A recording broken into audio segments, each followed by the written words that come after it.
Do we make peace with our enemies or do we just wipe them out? Right? That is a question certainly very poignant and relevant today, since October 7th, but it's been relevant for quite some time since the Chumash was written. There is a fascinating machlokas about the nature of different wars and whether peace is always the aim and always the goal and always an option, or is that not true? Maybe sometimes peace is not an option. Let me take you to the text, and I'll explain what I'm talking about. Right, the Chumash in Perek Chav, chapter 20, verse 10, right, in Parashat Shoftim says, Ki tikra vel ir lehilachem aleh. When you come to fight, right, to wage war against the city, bekarata eleh l'shalom, right, and you call out in peace. And if they answer in peace, right, and they will yulachal mas ba'avaducha, I mean, they'll pay taxes and be your servants. We'll see what that means in a moment. But if not, if they reject the call to peace, so then you have to go to war, and you have to wipe out all the men, and you can take the women, the children, and the spoils for yourself. Right? What kind of war is the Chumash talking about? So Rashi says that's talking about a voluntary war, Melchemes Rishus. Right? Melchemes Rishus is a war where you go to capture new territory. Right? So you're expanding the borders of Israel. It's not a defensive war. It's not a conquer the land. You want to expand your borders. So you call out in peace. And if there's no peace, then you go to war. Right? Then the Chumash says, right, the proof to this approach is, Kein ta'aseh l'chol ha'arim ha'rechokot mimcha. Right? This is what you do for all the cities that are very, very far away, but not from the cities that are amongst you. Rather, rak me'arei ha'amim ha'ela, from these cities that Hashem is giving to you, lo techayeh kol neshama, you have to wipe everybody out.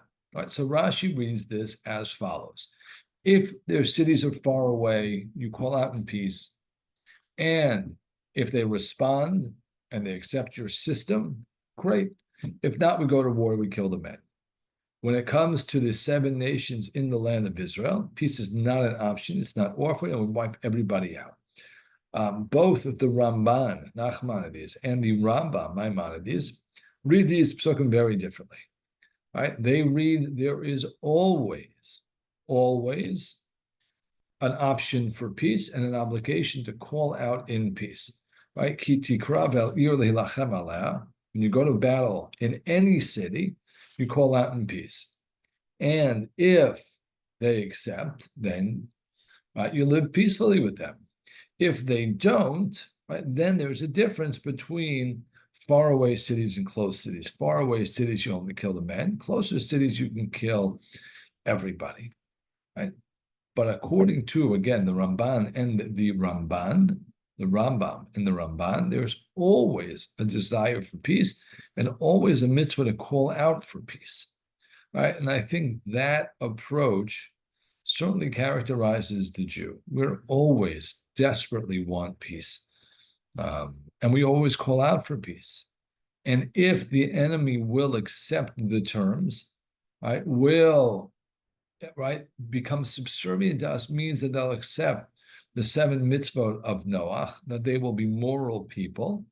If they agree to follow our laws and be moral people, right, then they can live alongside us. And if not, we have to go to war.